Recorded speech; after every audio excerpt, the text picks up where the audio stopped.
പല കൗണ്ടേഴ്സും ചീറ്റി പോകുന്നത് കൊണ്ട് തന്നെ നമ്മൾ പലപ്പോഴും പുറത്തുനിന്ന് പല ആർട്ടിസ്റ്റുകളെ നമ്മൾ കൊണ്ടുവരാറുണ്ട്. അതുപോലെ തന്നെ ഫ്ലോറിൽ പാടുന്ന പാട്ടുകൾ അങ്ങോട്ട് തീരെ അങ്ങോട്ട് ഒരു സുഖാവുന്നില്ല എന്ന് കമ്പനിക്ക് തോന്നിയത് കൊണ്ട് തന്നെ ഒരു പ്രൊഫഷണൽ സിംഗറിനെ നമ്മൾ കൊണ്ടുവന്നിരിക്കുകയാണ്. പക്ഷെ സിംഗറിനെ കൊണ്ടുവന്നത് ആങ്കറിന്റെ കൂടെ. അപ്പൊ എന്താണ് അതിനകത്ത് മനസ്സിലാക്കേണ്ടത് അല്ലേ? നമ്മൾ മനസ്സിലാക്കേണ്ടത് അല്ല, അതെ, പാട്ടുകാർക്ക് ഒരു മറുപടിയാണ്. ആയിക്കോട്ടെ. കുട്ടി ആങ്കറിംഗ് പഠിക്കാൻ വേണ്ടിട്ട് എന്റെ അടുത്തേക്ക് പുലിമണി. ബിനേഷിനെ ഉദ്ദേശിച്ചാണ്, ബിനേഷിനെ മാത്രം ഉദ്ദേശമാണ്, ബിനേഷിനെ തന്നെ ഉദ്ദേശം. അല്ല, എന്റെ ഇടവും എന്റെ വലത്തെയും ഉദ്ദേശിച്ചിട്ടാണ് ഈ നമ്മുടെ. കാരണം ഞാൻ മാത്രം ഇവിടെ പാട്ടുകാരനായിട്ടുള്ള പുള്ളി അംഗീകരിച്ചു കഴിഞ്ഞു. ഞാൻ മാത്രമല്ല ശരിക്കും മിയക്കുട്ടിയെ നമ്മൾ നോട്ടീസ് ചെയ്യാറുള്ളത് അവളുടെ വേ ഓഫ് സിംഗിങ് ആണെങ്കിലും ഡ്രസ്സിംഗ് ആണെങ്കിലും എല്ലാ എപ്പിസോഡിലും ജഡ്ജസിന് ഡ്രസ്സിങ്ങിനെ പറ്റിയിട്ടും പാട്ടിനെ പറ്റിയിട്ടും ഒക്കെ പറയാനാ. ഇത് രസാലി ഹെയർ, ഇത് എത്ര വയസ്സ് മുതൽ ഇങ്ങനെ വളർത്തി തുടങ്ങി? എന്റെ കുഞ്ഞിലെ മുതൽ ഇങ്ങനെ തന്നെയാ. ശരിക്കും ഇതില് ജെല്ലിട്ടിട്ടുണ്ടോ? ജെല്ലിട്ടിട്ട് ഇങ്ങനെ ഞങ്ങളുടെ സ്പ്രിംഗ് ഹെയർ തന്നെയാണ്. അപ്പോ ഞങ്ങൾ ഒന്നും കൂടെ ട്രെൻഡി ആക്കി. ഓക്കെ, സ്റ്റാർ മാജിക് കാണാറുണ്ടോ? ശരിക്കും ഇതിൽ ആരെയൊക്കെ അറിയാം? ടീം രക്ഷപ്പെട്ടു. കാരണം എന്താ കാര്യം അറിയാമോ? ഈ കൊച്ചു അത്രയും നന്നായിട്ട് പാട്ട് പാടി ജനലക്ഷങ്ങളുടെ കൈ കടി മേടിച്ചുകൊണ്ടിരിക്കുന്ന അതേ ടിവികളില് അതിന്റെ ഈ സൈസ് പാട്ടൊക്കെ ആരാണ് നോട്ട് ചെയ്യാത്തത്? ടീമംഗൾ ഇവിടെ വന്നിട്ട് പരിചയപ്പെട്ടോ? നേരത്തെ എന്റെ പേര് ടീം എന്ന് പറഞ്ഞ് ക്ഷയിക്കേണ്ടി തന്നില്ല ഇവിടെ വെച്ചിട്ട്? എന്നെ നേരത്തെ അറിയാന്ന് പറയാൻ പറഞ്ഞില്ലേ? നേരത്തെ ഇങ്ങനെ കാണിക്കുന്നു. ഓക്കെ, അപ്പൊ ടീമിനെ അറിയില്ല ഇവിടെ വന്നിട്ട് പരിചയപ്പെട്ടോ. പിന്നെ ആരെ അറിയാം? പിന്നെ അഞ്ചു ചേച്ചി. അഞ്ചു ചേച്ചി, അനു, അതാണ് ആ ചേച്ചിയുടെ പേര്.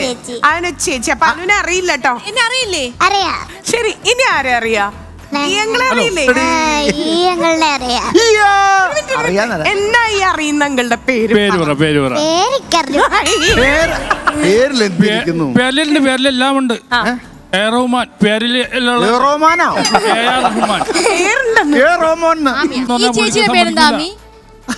എന്റെ പേരറിയോ? ലക്ഷ്മി ചേച്ചി. മാനം കാത്തു. അതും ഹലോ പയ്യത്തി, അതും 2 മണിക്കൂർ ഓർത്തിട്ടാ കൊച്ചു പറഞ്ഞത്. ഈ സൈഡിൽ ആരെ അറിയാ? ഈ സൈഡിൽ അറ്റത്ത് നിൽക്കുന്ന ചേച്ചി. പിന്നെ ഹലോ, ഈ ജവാനും മുല്ലപ്പൂവും കൂടി അറിയോ? ടിവിയിലല്ല, സിനിമയില. എല്ലാ സിനിമയും പോകും. സിനിമയിലുള്ളവരാണ് കൂളിംഗ് ഗ്ലാസ് വെച്ചിരിക്കുന്നത് ഇവിടെ, അല്ലാതെ കണ്ണി തന്നുണ്ടായിട്ടല്ല. എന്തായാലും നമ്മുടെ സ്റ്റാർ മാജിക്കിലുള്ള സിംഗേഴ്സിനൊരു വെല്ലുവിളിയായിട്ട് ഒരു 2 വരി പാടി ഇവരെ ഞെട്ടിക്കണം. മിയുടെ പ്രൊഫൈൽ ഉണ്ടല്ലോ, മില്യണി കുറവുള്ള ഒരു വ്യൂസും ഇല്ല. ഒരു ടഫ് സോങ് അങ്ങോട്ട് പാടും.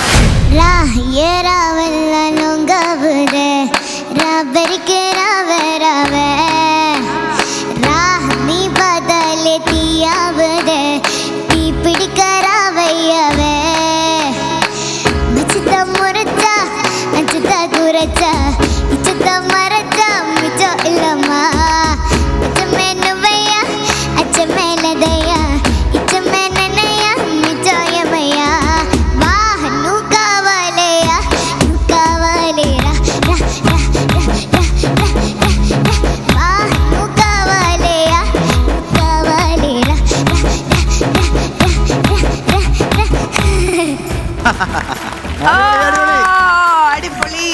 ബാക്കിയുള്ള ഓടക്കുള്ളിൽ നീ വായിക്കടാ.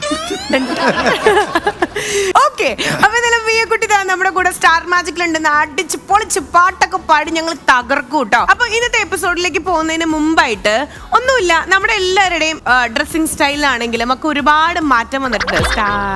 എന്ത് ഡ്രസ്സാണ് ലക്ഷ്മിട്ടാണ്, അടിപൊളിയായിട്ടുണ്ട്. സർക്കസ് കൂടാരത്തിന്റെ 4 സൈഡിലും കെട്ടഴിഞ്ഞു പോയ കാര്യം. ഇത് എന്ത് വില വരും? ഇതിന്റെ ഉള്ളിലത്തെ മാത്രമേ എന്റെ ഉള്ളൂ. ഇത് കേട്ടസിയാണ്, എന്റെ സ്വന്തം അല്ല, ചേട്ടത്തിയുടെ. ഇത് പിന്നെ എല്ലാം ഒറിജിനൽ. അപ്പൊ എനിക്ക് റേറ്റ് അറിയില്ല. ഇതിനൊരു എത്ര രൂപ ഉണ്ടാവും? ഒരു 35 ആ ഒരു റേഞ്ച് ഒക്കെ ഉണ്ടാവും. ഇത് ഡിസൈൻ ചെയ്ത് വരുമ്പോ ഒരു 50 രൂപ എനിക്ക് തരാത്. പറ്റിക്കപ്പെട്ടു ലക്ഷ്മി, പറ്റിക്കപ്പെട്ടു. 5000 രൂപ എനിക്ക് തരണം. ഞാനിത് ഫോട്ടോ വെച്ചിരുന്ന സാധനം ഇറക്കി തയ്ച്ച് അടിപൊളിയായിട്ട് തരാം. പറ്റിക്കാൻ ആരാണ് ഈ കൊച്ചിനെ? ലക്ഷ്മി നഷ്ടത്തിന് പറ്റിച്ചു തരാം. അവിടെ ഇരുന്ന് പറയുന്നുണ്ട്, ഞാൻ പറഞ്ഞ തെറ്റാണ്. ഒരു 10,000 ഒരു 10,000 വർത്ത് ഇതിനുണ്ടായിരിക്കും പറഞ്ഞത്. ഇനി 2 പ്രാവശ്യം ചോദിച്ചാൽ 5 ആവും. ശരി, ഓക്കെ. അങ്ങനെയാണെങ്കിൽ അപ്പൊ എന്റെ ഒരു 10 പിടിച്ചോളൂ. നമുക്കിനി എല്ലാവരുടെ ആക്സസറീസ് എന്റെ ഒന്നും സ്വന്തമല്ലോ, അപ്പൊ എനിക്ക് അറിഞ്ഞൂടാ വില. ശരി, ഓക്കെ, ഞാൻ ബിനു ചേട്ടനെയും തുടങ്ങാം. ഈ ഷർട്ടിന് എത്ര രൂപയുണ്ട്? ഞാന് വില നോക്കാറില്ല. ഇത് കമ്പനി തന്ന ഷർട്ടാണോ? അല്ല, 500 രൂപ ഉണ്ടാവുള്ളൂ. 500 രൂപ ഉണ്ടാവും. ഓക്കെ, ജീൻസിന് എത്ര രൂപ ഉണ്ടാവും? എന്നാലും ഈ ജീൻസിന് 1000 രൂപ ഉണ്ടാവൂലേ? 1000 കൂടുതൽ. 1600. എന്തെങ്കിലും ഞാൻ കുറച്ച് പറയാ. അങ്ങനെ ഇപ്പൊ കുറച്ച് പയ്യണ്ട, കൈമ്മ കിടക്കണം ഒരു 30 രൂപ. പോട്ടെ. ഓക്കെ, ഷൂസ് ഇത് 5 രൂപ എന്തായാലും. 5 രൂപ എന്നാ ഞാൻ 5 അല്ല 8 രൂപ വരും. ഓക്കെ, 8000. ഓക്കെ, ഓൾ ടോട്ടൽ ബിൻഷേട്ടിന്റെ വില 9530. 9530 രൂപ. ഓക്കെ, എന്നിട്ടാണ് ഒരു പരിപാടിക്ക് വിളിക്കുമ്പോ എന്നാ റേറ്റാ പറയണേ? ശരി, ഇനി അനു കൂടെ വരൂ. നമ്മുടെ പുള്ളിക്കാരത്തിന്റെ ഡ്രസ്സിനെ കുറച്ച് പറഞ്ഞോണ്ട് നമ്മുടെ എല്ലാത്തിനും വില ഇടിച്ചു കളയാനുള്ള പരിപാടിക്ക് കാൽക്കുലേറ്ററുമായിട്ട് ഇറങ്ങിയേക്കുക.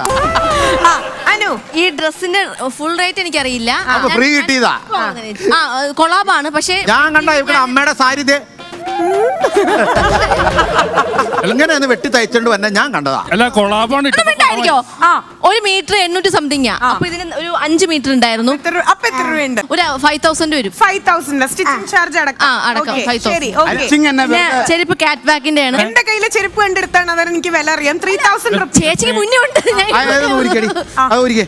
അതിന്റെ അടിയിൽ വിലയുണ്ട്. 3000 ഇരിക്കും. അയ്യോ വിലയില്ല, ചാണാനുള്ളത്. അതെ ഉണ്ട്, വിലയുണ്ട്. ഞാൻ പറഞ്ഞതല്ല.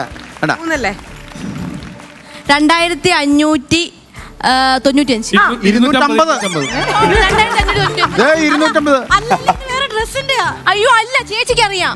ലക്ഷ്മി നക്ഷത്രയുടെ ഡ്രസ്സിന്റെ ഇത് എടുത്തിട്ട് ഇവിടെ ഒട്ടിച്ചോള്. ശരി, ഇനി ഇത് 800 സംതിങ്. 800. അപ്പോ അനുവിന്റെ ടോട്ടൽ റേറ്റ് 16800 രൂപയാണ് അനുവിന്റെ വില.